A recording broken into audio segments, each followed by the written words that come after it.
toutes et à tous, bienvenue dans cette nouvelle édition du Minimac de la lettre de l'acheteur, le bimensuel dédié aux matières premières agricoles et au monde agricole en général. Au programme de cette semaine, comme tous les 15 jours, nous ferons un tour de l'actualité qui a marqué le secteur et puis nous retrouverons Benjamin Louvet qui est directeur des marchés matières premières agricoles chez Offi Asset Management, avec lequel nous reviendrons sur le conflit au Proche-Orient et son impact sur la hausse, sur l'évolution des cours du pétrole, mais également sur tout le secteur pétrolier dans son ensemble et cette notion aussi également de transition énergétique. Où en est la transition énergétique alors que les grandes puissances mondiales ont chacune fait part de leurs regrets quant au retard éventuel que prenait cette transition. Voilà comment analyser tout ça. Et puis pour clore cette édition, nous serons en duplex avec Mathieu Driol. Mathieu qui est analyste senior chez Day by Day, qui nous présentera ses comos du jour, aujourd'hui consacrés au sucre blanc et au colza. Voilà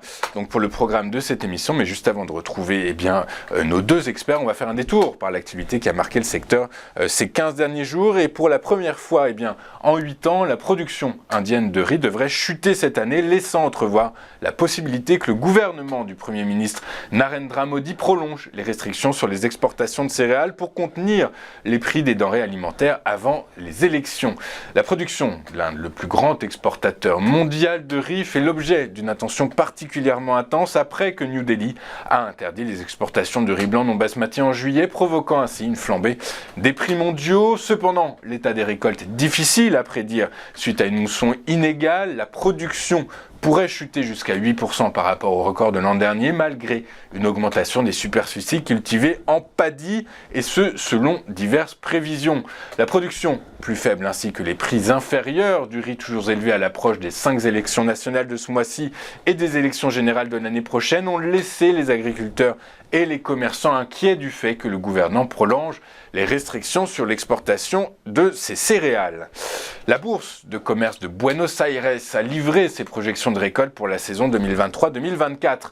La récolte de blé tendre est notamment annoncée à 7,5 millions de tonnes en nette reprise par rapport à la moisson catastrophique de l'an dernier.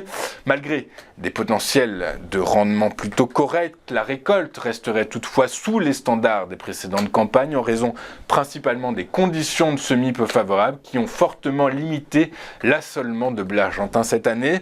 Plus globalement, la sécheresse qui frappe plusieurs régions du monde va-t-elle vider les greniers mondiaux ?